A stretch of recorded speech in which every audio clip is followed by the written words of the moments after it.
The following episode of Dad vs. Daughter was made possible by a contribution from Asmodee. Hello and welcome to another episode of Dad vs. Daughter. I'm Tim the Dad. And I'm Chris, another dad. Chris, what are we going to play today? Great Western Trail. Yes, this is the second edition. So what we're going to do is I'm going to tell you how the game is played. Then we're going to peek in on a round that Chris is probably going to be trouncing me at because this can be a fairly long game. And then we'll come back and tell you what we think. So check it out.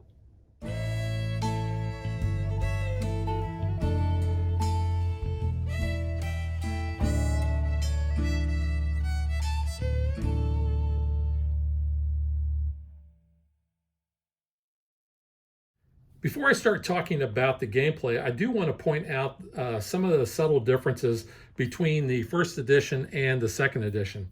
Now, the first thing you're going to notice is that the box art is completely different. Here we have what people refer to as the three creepy guys with the exact same face to more of a modern look of the Western art. The player boards, the first edition was kind of this real thin cardboard that we have here, and you'll see that the icons that we have for the cowboy, the builder, and the engineer. And in the second edition, we actually have a recessed or a multi-layered board. And you'll notice too that the art for the cowboy, the builder, and the engineer have also changed. So you can see a little side by side there. So this player board is definitely an upgrade. So close-up look at the pieces. Now I didn't include the white because the white are the same, but you'll notice that with the first edition, the colors are more bright, and in the second edition, they're a little bit more darker. Also, instead of having the little cowboy meeples here in the player color, you have this gradient version of them. And then of course you have your player colors denoted by the color on the cowboy hats themselves. You can see that they've upgraded the insert. In the first edition, you just have a basic insert with a couple cardboard pieces on the side. Here you actually have molded plastic for all the different spots to hold all the different bits. Now, this is also nice because you have a recessed area here for your solo board and your cards. The game also comes included with these canvas bags that you have for the tokens, and in the first edition you actually had to buy these. Board Game Geek sold these at one time. I don't know if they still do or not, but you can see they are a little bit different. First edition is a little darker and a little bit bigger. You can see them side by side there. The artwork on the boards is just a little bit different. As you can see here, we have the first edition and the second edition. I pointed this out in the unboxing. The first edition is actually a little darker, where the second edition is a little bit lighter. There's also a little bit of a difference in some of the art that's on the board itself, as well as like these spots down here are just a little bit different as well. But you can see just overall, this is a brighter looking board. This is a more muted board. Also, the cities are different because in the original you go from Kansas City all the way to San Francisco, and in the new version you go from Kansas City to New York. Now the back of the boards also have corresponding art from what the box cover art is. So you can see here's first edition, here's second edition. I apologize for that glare right there. The last comparison I want to make between the two editions is the cattle cards themselves. Now, your starting cattle you have in the original edition, you have Jerseys, Guernseys, Black Angus, and Dutch Belt. And you were able to buy the Holsteins, the Brown Swiss, the Ayrshire, the West Highland, and the Texas Longhorn. Now, in the second edition, your starting cattle are the Criollo, I think I'm pronouncing that correctly, the Piney Woods, the Galloway, and the St. Gertrudis. And you were able to purchase the Black Angus, the Longhorn, the Coronet, the Shorthorn, and the Hereford. I have this set up for a two-player game because that's what you're going to watch Chris and I play. So just quickly going over some of the setup on the board. We have 7 of these neutral buildings, and it will tell you on your first game, you're going to place these in the corresponding letters. So this is letter B. B is going to go right here. And after you've played your first game and you want to mix it up, you can shuffle all 7 of those and you can place them anywhere on the board for those neutral buildings. So those will have that gray background. We're going to draw 7 tiles out of the number 1 bag. Those are going to mainly be the hazards that we're going to have. So you can see we've got 3 hazards over here. We've got 1 down here in the water, and we got 1 up there in the rocks, as well as 2 bandits. Also, based on player count, that's going to determine how many of these cattle you're going to have in the market. In a 2-player game, we're going to have 7. We are going to basically place those in their corresponding areas. So you're going to have yellow, red, and blue in this first area, brown in the second, and purple in the third. Each player is going to have a starting deck of cards, and you're going to notice the player color here at the bottom. So I'm going to show you the white color player, so you can see all of those cattle have that white right in the middle of the star. So what you're going to do is you're going to shuffle these up, and then based on where you are in the player count, you are going to draw that many cards, and then you're going to get down to 4 that you're going to keep, and you're going to discard the rest. There are 4 starting gold cards, and you can tell because they have these different backs. You're going to shuffle these up, and you're going to deal 1 to each player. Now, that player is going to flip that over and place it next to their player board. Now, in order to complete this, in this particular situation, they're going to have 2 buildings, and they're going to collect 1 of these hazards. If they do that, at the end of the game, they're going to be scoring 3 points. Now, players can get more gold cards as the game progresses.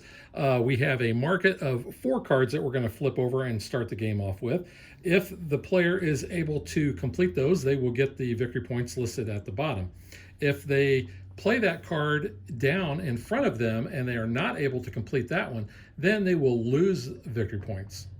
Each player is going to have a player board in their color. You'll know it's their color because it will have the player color underneath these discs. You're going to take all of the player's discs and you're going to place them into the various spots on your board. Now, in a 2 or 3 player game, you're going to have this little cardboard that's going to go over this spot here. This is only used for a 4-player game. But what this shows is what your movement is going to be. Now, the way you get rid of those is whenever you go to a town or you go to a station, you're going to be able to remove one of those based on where you're placing that token. So you'll notice these over here have white borders around them. These have black borders. So in order to place on the or remove the black bordered ones, you're going to have to be placing in a black border area. You'll notice we have spots for whenever we are hiring other workers. So here's a row for our cowboys, for our builders, and for our engineers. And when you get to a certain point, then that's going to be able to kick off certain benefits. And you'll notice also if you reach this level, you're going to be getting victory points at the end. Over here, you're able to increase your hand size, and here are your certificates, which you can use. They're one-time use only in order to kind of bump up your sale of cattle when you get to Kansas City. The spots over here are going to give you certain bonuses, and sometimes you can fire these off twice. Normally, like this one would be worth 1 coin, but if you are able to remove that, you'll notice it says 1x, you're able to do that twice. Here you can take cards and discard cards out of your hand. You can move your train backwards. You can move your train forwards. You can move your train back and remove a card. Players are also going to have a stack of buildings in their player color. And prior to the game, you're going to decide if you're going to use side A or side B. And then everybody is going to be using that same letter. So just something that everyone needs to agree upon. You'll notice that it has a certain number of victory points. If you are able to build this building during the course of the game, you're going to get that. Down at the bottom is going to show what benefits only you get, because anyone else that basically lands on one of these buildings that belongs to another player does not get any benefit. And if you ever see this hand, that means that they're going to have to basically pay you for going around or going through your building, I should say. The number at the top shows how many workers that you have to have, or builders in this case. So you can see your first 3, you only need 1, which you are going to start off with 1. But as you progress and the buildings get a little bit better, you're going to need more workers. Now you can build on top of existing buildings and get a discount as well. During setup, based on the number of players, 4 players, you would fill these columns, 3 players, you'd fill this column, and 2 player, you only fill the first 2 columns here. To set up, you are going to draw 3 tokens out of bag number 2, and you're going to place those as your, basically your starting worker market. And then you're also going to draw out of bags 1, 2, and 3 to fill the foresight area in Kansas City. You'll notice the first one generally are hazards, second are going to be workers, and third could be a mixture of workers and hazards. Each player is going to start with their train up here, and as they move, you can see that there are spots that are numbered along there. So they would be, when they take the action to move their locomotive, you can see that they'll just move along there. We do have stations that players can then move into. They can offer up one of their discs. They can pay the amount of coins. They're going to get victory points based on if they have their disc there. And then if they're the first one, they're going to get this bonus. Now there are 9 of these bonus tokens, but you're only going to use 5. So it adds a little bit of replayability. So each game, you never know which tokens you're going to have available. Based on player count, you are going to be able to move at a certain speed. Now in a 2-player game to start off with, our board tells us that we can move our herder, or like I'm going to call them as our cowboys, up to 3 spaces. Now you don't have to move 3, but that is your max speed. Every time you pass a building or land on a building, that counts as 1. So let's just say that I wanted to move my maximum of 3 spaces. You'll notice there is a path, and sometimes those paths will fork. So like here, I could keep going along here, or I could choose to go along this bottom. So let's just say I'm going to move 3. I would count 1, whereas the next building on this road is 2, and then 3. I would be stopping here. Now, when I do that, then I can take the action that is printed on that building. Now, I didn't have to move that far. Let's say that I just wanted to go and I wanted to take this action here. I could just move 1 space and then take the action of that tile. Now, I probably want to avoid these hazards because based on player count and based on if that is a black or green hand, I'm going to have to pay a certain amount of money to the bank. Also, there are going to be times where I can buy these hazards, and then if I do that, they're going to be worth victory points at the end of the game. You can see this one's going to be worth 3 victory points, and I may need to collect those based on the goal cards that I have in order to receive those victory points for completing that goal. Now, as we travel across the board, we're eventually going to get to Kansas City. When we get to Kansas City, there are 5 steps that we're going to follow. Essentially, steps 1, 2, and 3, we are going to pick one of these foresight tokens, and we're going to place them on the board. So let's just say that I wanted to place this hazard, and the hazard, this shows that it is a flood hazard. So I would place that on the next available spot for the flood. Let's say that I want to add, do I want the cowboy or the engineer? I think I want the cowboy. I'm going to start filling in the market here, and when I'm going to be placing a worker here, I'm going to move this token down, and then I will place him there.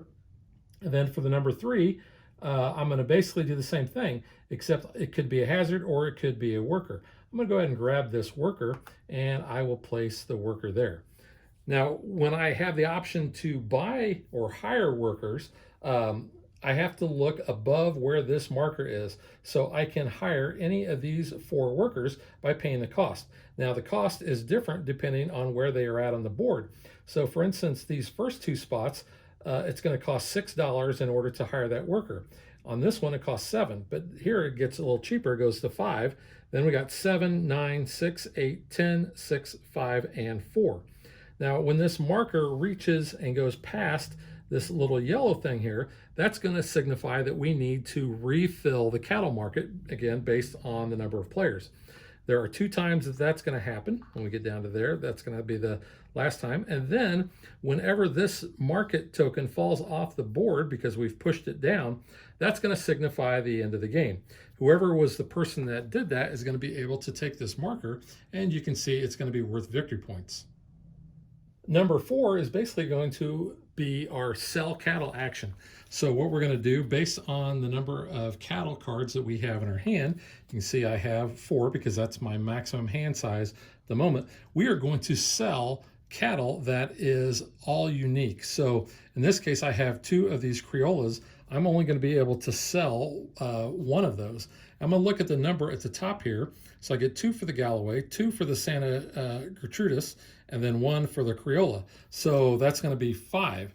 Then what I'm going to do is I am going to take one of my markers off of my board, and I'm going to place it in one of these cities. Now, I'm going to be looking, since I had 5, if I had a certificate, I could bump it up to a 6, and then I would move my certificate marker back on my board. But let's just say that I decide to remove this marker here, and I made it a 6. I could actually place it in Bloomington. And then at the end of the game, what I'm going to do is I'm going to look, because if you have markers on either side, you're going to look and see what benefit you get. Now, some of these, until you get up to here, are going to give you benefits right away. Once you get past Chicago, you're going to be getting victory points. So I'm going to get $6 because that's how much the cattle was worth that I sold, plus my certificate. And then let's just say that my locomotive was here. I've got 2 red, basically railroad signs before I get to Bloomington. I'm going to have to pay basically a penalty for my train not being that far. But you will always get your income prior to having to pay that cost. So once we've done all these 5 steps, our little cowboy or herder goes back to the starting spot. We will draw tokens out of the bag in order to fill this foresight place holders there. So out of bags 1, 2, and 3. And we are ready for the next player to start their turn. So that's pretty much how to play Great Western Trail at a pretty high level. So what we're going to do now is we are going to join Chris at the table, and we're going to show you a full round as we progress all the way to Kansas City.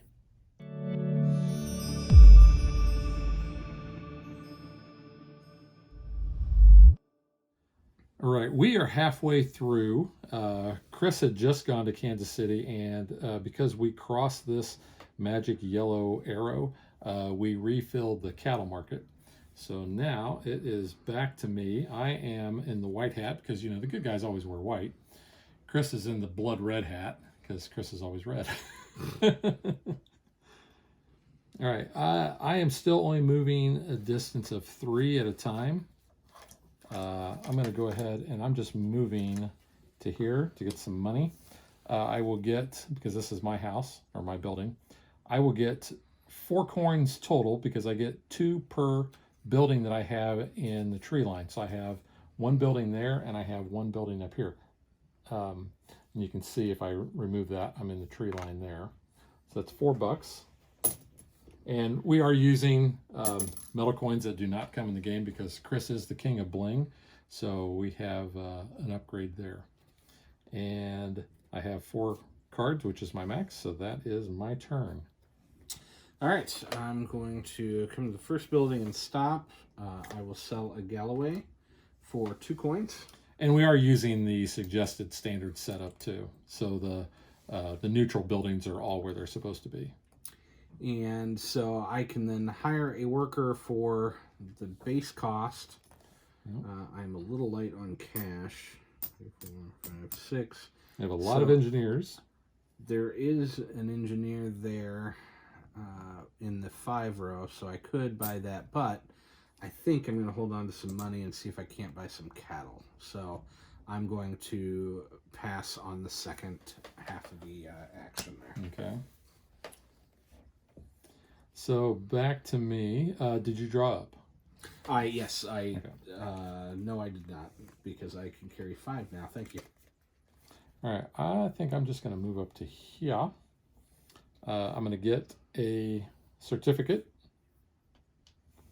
and then I will, well, I don't have any extra engineers, so I will only be moving my locomotive up one space. All right, and I'm going to go one. I'm going to go through the hazard 2 and 3. You could stop at my building. I could, but I don't want to give you any money. But so we I'm sell gonna... good sarsaparilla there, and it's cheap. It's only $2. Yeah. See, you go this way, you don't get anything for your troubles. This is true. I get nothing for my troubles, but you also get nothing for my troubles. I will take the certificate, and then I will move. It's a move based on engineer, right? Yes. I have 2 engineers, but I think I would like to move into that station there. All right. Because I do have 2 coins to pay, and I think, yes, we're going to go ahead and do that. And then I think, as much as I've enjoyed having you around, Mr. Engineer, I'm going to leave you here at the train track and take this permanent 2 certificate bonus. Yeah, that's nice. I forgot I've got the 1 certificate bonus. I think I shorted myself last turn. You may have. Oh well, that's mistakes have been made by me throughout the entire game. So, all right, that's my turn. Okay, I'm gonna go to my building here, and I can sell a Galloway for $4. So I will do that. It's a lot of money. Well, you know, those Galloways, they're crazy. And I could buy cattle. I only have my original Cowboy there, so it's going to cost me $6 if I want to buy something, which I actually have plenty of money. I can do that. I have a Longhorn already. I think I'll go ahead and I'm going to buy that as a Longhorn. That'll go into my discard pile. And into my turn, I'll draw back up to 4. Well, that is unfortunate. I'm going to go 1, 2, and stop at my building. That allows me to sell 2 of the same for 3. Selling your Krillos. Yep. And then advances me 1 to where I can also sell then a piney wood for another 2. So that then means that I now have $3, $6, $7. I do have 2 Cowboys, so when I purchase, I don't have enough to buy a 4, so I'm going to buy a 3, and that means because I have 2, it's only going to cost me 3. Black Angus. Take that Black Angus. Or as we like to go, Black Angus. And then draw back up. So I'm drawing 3 to get me back up to 5. All right. It really wasn't what I was wanting you to do, by the way. So I'm going to go over here to where you're at. You can place me on that. Okay. I will sell a Piney Woods for $2.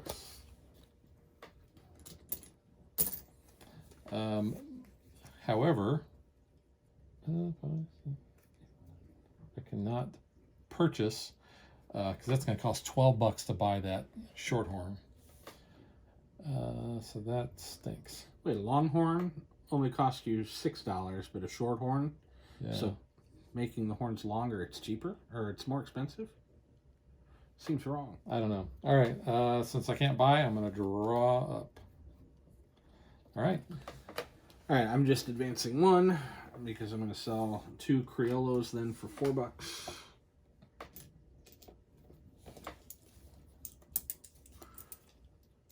And then I'll change out a 5. And then I could buy a hazard. I'm going to $7. choose not to. But I'm going to draw back up, and I've hit the end of my stack. So I will shuffle up.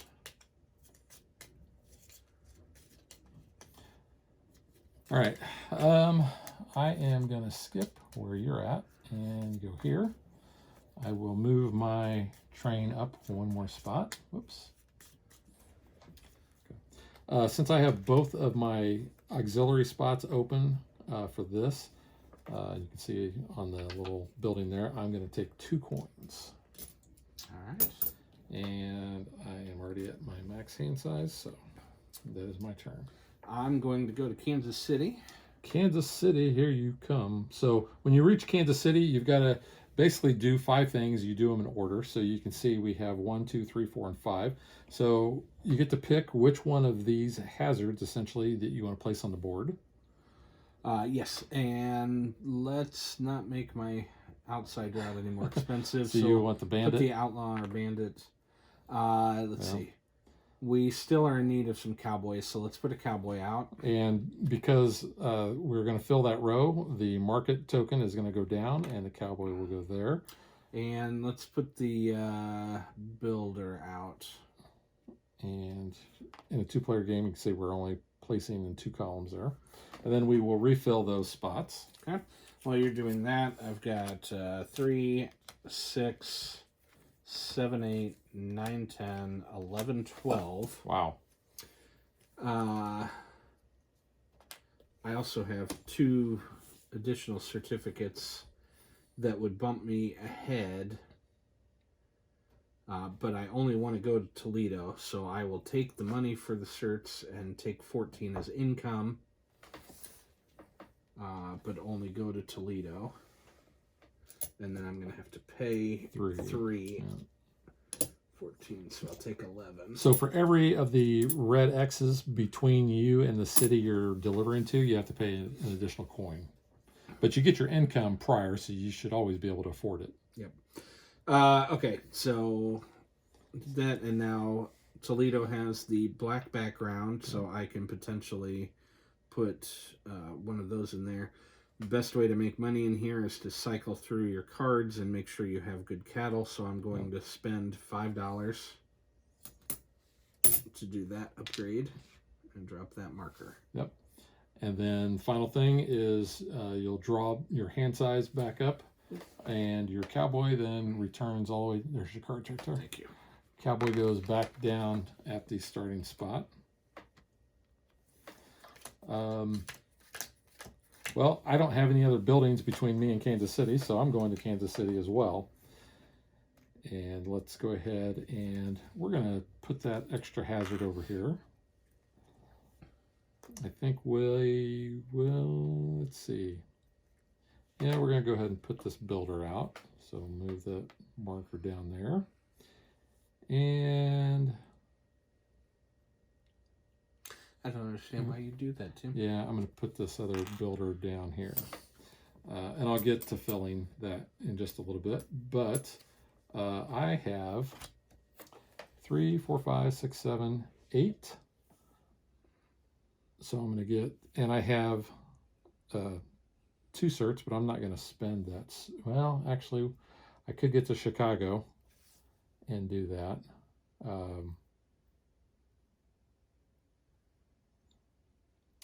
Yeah, let's go ahead and do that. Let's spend the 2 certs. So that gets me up to 10. So I'll take $10. And because Chicago has that black border, I can do this, drop that one off to Chicago there. I'm going to have to pay $2 because I have 2 of those red X's between where my train is at in Chicago.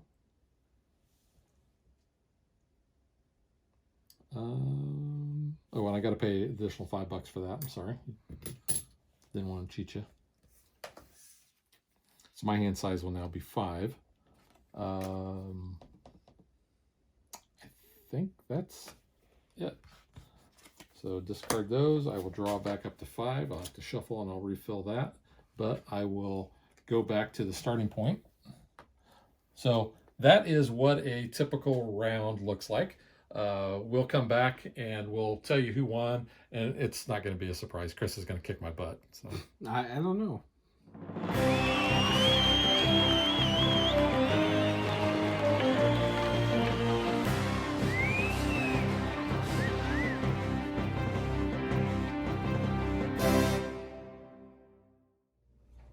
As I predicted, Chris beat me by 20 points. So I had 46, he had 66.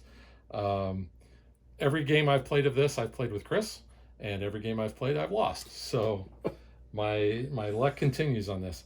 But that being said, I still love playing this game, but I'm getting a little ahead of myself. So let's get to what we think.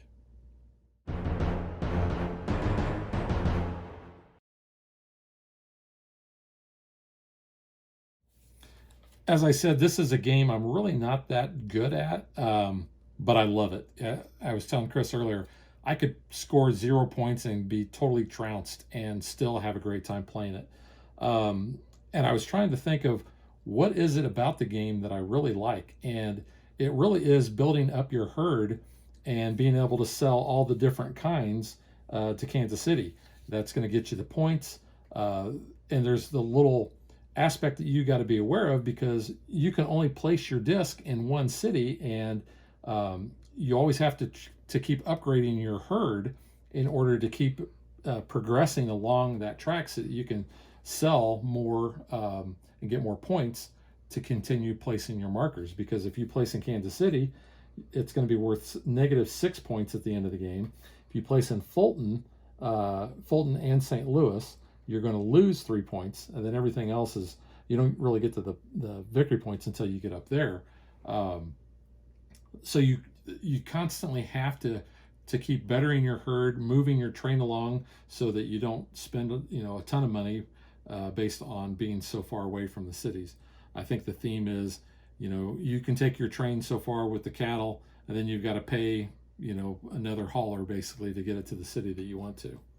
I like the kind of the take that aspect. Like, I have a hand here, so in 2-player game, every time Chris wanted to come through my building, he would have to pay me 2 coins. So that's why a lot of times he was trying to go this route, because he could pay it just to the bank. So anytime when I got these hazards, I could put them out there to make it so it was cheaper to go to my places. Yeah, that definitely adds to the player interaction, which I like about it. Otherwise, you can potentially get into that routine of, I'm just playing my own solitaire game alongside your solitaire game. So I like that ability to add some player interaction into it. And we played the first edition, about 2 months ago, and Chris did not build a single building in that game and kicked all of our butts. That is, there's all these different types of strategies you can do. Obviously, that's a strategy of not spending the money on the buildings. But I built 4 buildings in this game. You built 1. So I kind of had a little money maker every time I would stop there, because I was getting $2 for every building I had in a tree area. So that was part of my strategy, was to build up so I could get money early on, and then when I would get up and basically need to buy the more expensive cattle, I had the cash for it. I also like this aspect too, because this is a neat little timer for how the game works. Whenever you're adding the workers to this track, and then you get to these points where you're refilling the market. And then once you finally knock that market token off the end, then that signifies the end of the game. 2-player game played way shorter than a 4-player game, like you would expect. And I thought our 2-player game actually went by fairly quickly, because we were doing things so fast that I was trying to keep up with refilling the part of Kansas City up here. But I also like the fact that you've got the different costs depending on where the worker is at. And, there's a lot of strategy in how you place, the workers out and which ones you can buy. Yeah, the financial impact of those decisions is pretty large. Each time you go to Kansas City in a 2-player game, you are likely moving that marker down on the available workers, and so whatever you're choosing here in the row that you're actively on is going to be what's available for you to buy. Again, we're using the basic layout, which means the very first thing you do is hire workers. So if you're building off of the cheapest row there, that $5 row, then if you put a Cowboy out in that $5 row, it's going to move the timer marker down and make that available to you for $5 immediately. So there's some good decisions in there, some things that set you up for success. One of the things that really kind of changes the game a little bit, and we had this in our previous game, where Cowboys were not coming out. So as soon as a Cowboy would come out, whoever could, buy that Cowboy, or hire the Cowboy, I guess, didn't sound good there, hire that Cowboy, they're going to have an advantage of buying the cattle. because the cattle are going to be cheaper based on the number of cowboys you have, and you can only buy the level 5 cows if you have a minimum of 2 cowboys. It's still expensive, but the more cowboys you have, obviously you're going to be able to get it a little cheaper. So I like the fact that this is always changing. You never know from game to game, and that leads into the replayability of the game as well. You don't know how that's going to come out. You don't know how the hazards are going to come out on the boards. I mean, your buildings are still always the same pretty much. So that's not real different, but you don't have to follow the standard layout too. You can shuffle up the neutral buildings, and you can place those in their spots. And that also gives you replayability. Yeah, this is continuing to be a top game for me. I'd say it's probably in my top 20 games. Every time we play it, I always have a good time with it. I think when you're first learning the rule set, it doesn't feel like things flow together the way that you expect them to. But usually within the first round, the first time you sell in Kansas City, you now understand that concept and you can kind of wrap your brain around it a little bit. So a little bit of a hurdle for new players when they come in, but usually within 20 minutes, they've got everything going. So it continues to be a top game for me. Yeah, and it's probably in my top 10. I don't get to play it that often, so like I said, clearly I'm not very good at it, but I still enjoy it. All right, so let's talk about components. I was a little skeptical when I saw the little dudes with the cowboy hats, but I'm actually kind of digging them now. The hats are really a snug fit on there, and of course I chose white, as the good guy. Yeah, they're not falling Doesn't off. come off. Yeah, I like it. It makes it very visible where you're at, no matter where you're at on the board, because it's raised off of the board, and the bright color, the large size of the hat. I actually like it quite a bit. Yeah, because I think in the previous version, they were just a colored cowboy. Yes. But yeah, the hats really do add that table presence, I think, as well. Not only being able to quickly identify where your guy is at, but yeah, it does look pretty neat. I think all the rest of the components are basically the same. The worker tokens and the building tokens, even the wooden tokens, I think, especially with comparison to the first edition, I think those are pretty much the same as well. So this exchange token is new for me. From what I understand, it was introduced in the expansion, the trail Railways to the North. Yeah, Rails to the North.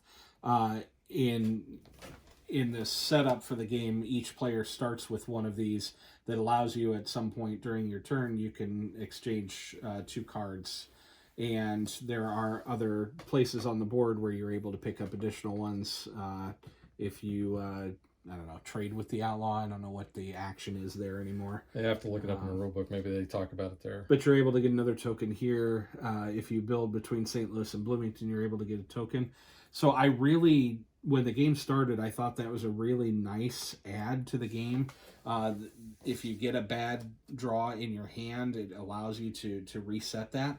But I'm now realizing as I've finished the game, I have 3 of those tokens left. I never used one of them. So now I did use mine a couple of times, and I still ended up with 1 left over as well. But yeah, I do think that helps mitigate having bad card draws where you're having multiples of the same cow in your hand. So I do like that aspect of it. So when I was explaining the game, before we got into our gameplay, I showed off the differences in the board and how the board looks. This board is a little bit more, I would say, brighter than the other board. A couple of differences were were these, what do they call these? The risks. Those were a little bit different. Obviously, the art is a little different. The art of the workers is different. They had replaced the Native Americans with the bandits.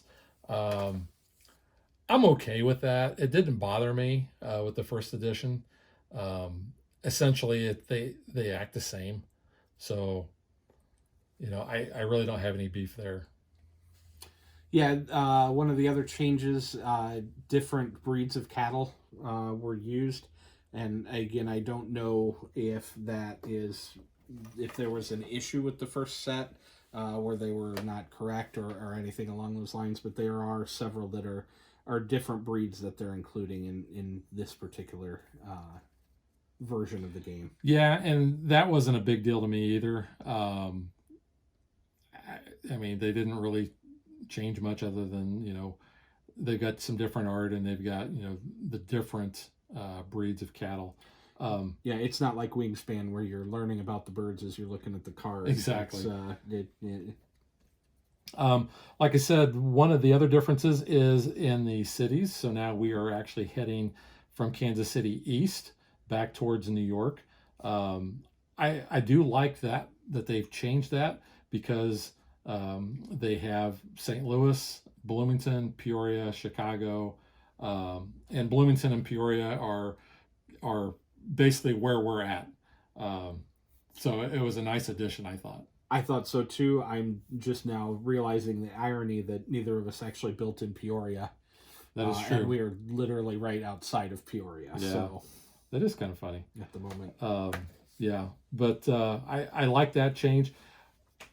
I don't know that there's really any reason to buy the second edition over the first edition if you already have it. Obviously, the cowboy hats are cool, but gameplay, it felt the same to me. Like you said, having that exchange token to me didn't, wasn't that big of a deal because we didn't use it that much. But in a different game, that might come into play more. Obviously, this is a 2-player game that we showed you. In a 4-player game, we have noticed how different it is based in game length and how we have moved along here because you're jumping over trains. When you have more trains on the board there, you're getting more buildings out usually. So things, I think at the higher player count, it slows the game down more. Not that that's really a problem for me because, like I said, when we get together and we play this, I always have a great time. But I could definitely tell the drastic change in the amount of time, being less for the 2-player. The other thing is Chris is normally on that side whenever we play 4-player because he gets so far ahead. Yeah, I was not moving as much. I was not earning as much money this time around. I don't think it's a change in the economy of the game. I think I just was playing differently today. But as you point out, the subtle changes with the second edition, the dual layer player boards. Oh yeah, we didn't even talk about that. Really is a nice addition, so you don't have to worry about your discs moving out. So that's really nice. The solo play edition, I think, for some players will be a really nice add. And then the new variant that has the cattle that you're going to raise over a period of time, I think will be nice. I just haven't experienced those yet, but I think those are kind of the primary draws for a second edition. Yeah, I think definitely if you are more of a solo player, I think that's probably going to be the driving factor here. And like you said, if you want the variant, then, definitely get that. I actually have both versions, and you actually had both versions as well. I did. I gave one as a gift at our White Elephant. Yeah. So someone was very happy with that. But no, overall, like I said, I'm fine with the second edition. Having both, will I pick one or the other over? I will probably end up picking this just because I like the cowboy hat looking dude. Those look neat. The gender swap and that with their workers. To be honest, I'm not even thinking about that when I'm playing. It's neither here nor there for me. But the player boards I do like because Chris had made me a set of acrylic overlays for the first. That basically does what this board does here. Because Chris is amazing. He's a great friend and did that for me. But I do like the fact that they have included these dual layer boards in this edition. So I think that's pretty nice. But overall, my opinion of Great Western Trail has not changed at all. I still love the game. I still love playing it. I just suck at it.